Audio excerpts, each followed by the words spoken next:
নারীদের ভূষণ যেমন গয়না, তেমনি মা দুর্গার মূর্তিকে সুন্দর করে তুলতে প্রয়োজন পড়ে নানান বস্তু দিয়ে তৈরি অলংকার।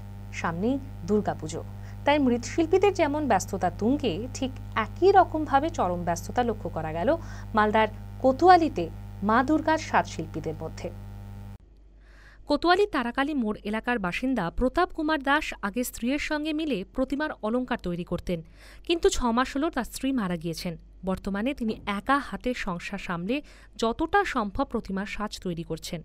মালদা শহরের একটি নামকরা ক্লাব সহ মোট 3টি ক্লাবের প্রতিমার সাজ এবছর তৈরি করছেন তিনি।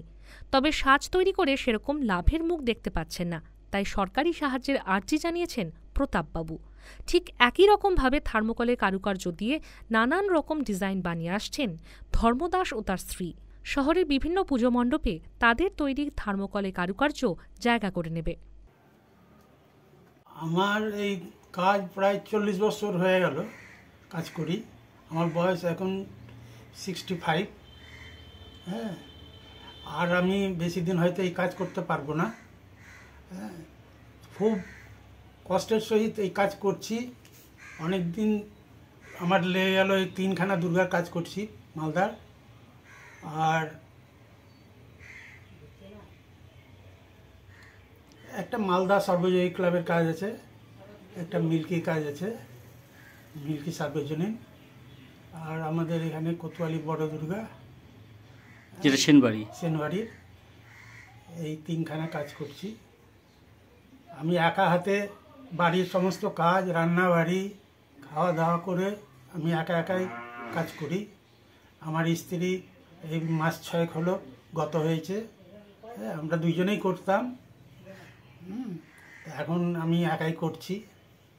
বলতে আমাদের দুর্গা পুজো নিয়ে তো আমাদের নাচন কুদন সব কিছু আমাদের এটা 1 বছরের আশা করে আমরা বসে থাকি যে দুর্গা পুজো আসলে আমাদের এই একটা কামাই হবে বা কিছু। সারা বছর তো সেরকম সিজন নাই আমাদের, সারা বছর টুকটাক বিয়ের মুকুট হাউজাবি চলে, কিন্তু দুর্গা পুজোর মধ্যে আমাদের সাজটা হচ্ছে মেন, প্রতিমার সাজটা হচ্ছে মেন। কিন্তু সাজ করে এখন আমাদের খুব একটা বেনিফিট আসছে না, তার জন্য আমরা একটু থার্মোকল ফোম এতে নেমে গেছি। আমাদের তো পয়সারও দরকার, কিছু সাজে আসছে না।